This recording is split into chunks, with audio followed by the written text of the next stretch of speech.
This MLToys instructional video is on the MLToys battery extension cord. This is the kit that you'll receive when you order a battery extension cord. And what you're going to get is a male connector with a set of butt connectors attached and a female connector with a wire extension. The reason we leave this connector off is so that you can route these wires through your vehicle to wherever you want. So this connector is going to plug into your vehicle's connector.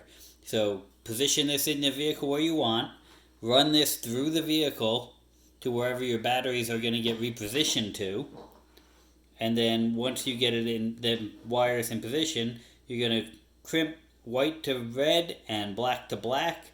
You just slide the wires in and crimp them with either a crimp tool or a pair of pliers, just like the other side is.